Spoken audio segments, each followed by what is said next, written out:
Hi, ನಾನು ರೀಕಾ wax. Good for sensitive ಸ್ಕಿನ್ಗೆ ಅಂತ ಹೇಳ್ತಾರೆ ಎಲ್ಲರೂ, ಆದರೆ ತುಂಬ ಡೇಂಜರ್ ಇದು ಮಾತ್ರ.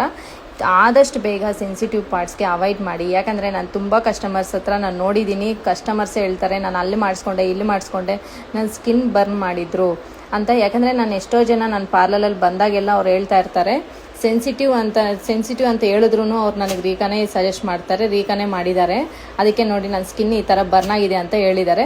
ಬೇಕಾದ್ರೆ ಯಾವಾಗಾದರೂ ನನಗೆ ಕಸ್ಟಮರ್ ಹತ್ರನೇ ಲೈವ್ ಆಗಿ ಸರ್ ನೋಡಿ ತೋರಿಸ್ತೀನಿ ಸರ್ ಯಾವ ಥರ ಸ್ಕಿನ್ ಆಗುತ್ತೆ ಅಂತ ರೀಕಾ ವ್ಯಾಕ್ಸು ಸೆನ್ಸಿಟಿವ್ ಪಾರ್ಟ್ಸ್ಗೆ ಯೂಸ್ ಮಾಡಿದ್ರೆ. ಅದಕ್ಕೆ ನಾನು ಹೇಳಿರೋದು ವಿಡಿಯೋದಲ್ಲಿ ಸೆನ್ಸಿಟಿವ್ ಪಾರ್ಟ್ಸ್ಗೆ ಅವಾಯ್ಡ್ ಮಾಡಿ ಅಂತ. ನೋಡಿ, ಮತ್ತು ಈ ಸರಿ 1 ಲೇಯರ್ ಮಾತ್ರನೇ ಅಪ್ಲೈ ಮಾಡ್ಕೋಬೇಕು. ಸ್ವಲ್ಪ ತಿಕ್ಕಾಗಿ ಮಾಡಿಕೊಂಡ್ರು ನೋಡಿ ಬೇಗ ಪೀಲ್ ಆಗಲ್ಲ. ಅದಕ್ಕೆ ನಾನು ಹೇಳಿದ್ದು, ಯಾಕಂದರೆ ಸೆನ್ಸಿಟಿವ್ ಇದೆ ಅಂದರೆ ಪಾರ್ಟು ಅಲ್ಲಿ ತುಂಬ ಮೆತ್ತಿಗಿರುತ್ತೆ ಅಲ್ಲಿ. ಅದಕ್ಕೆ ಅವ್ರಿಗೆ ಒಂದು ಸ್ವಲ್ಪ ಪಿಂಪಲ್ಸ್ ಇರ್ಬೋದು, ಏನೇ ಆಗಲಿ ಮುಖದ ಮೇಲೆ ತುಂಬ ಅವಾಯ್ಡ್ ಮಾಡಿ ಕ್ಲೀನಾಗಿ ಹುಷಾರಾಗಿ ಮಾಡ್ಕೊಳ್ಳಿ ಸೆನ್ಸಿಟಿವ್ ಪಾರ್ಟ್ಸ್ಗೆ.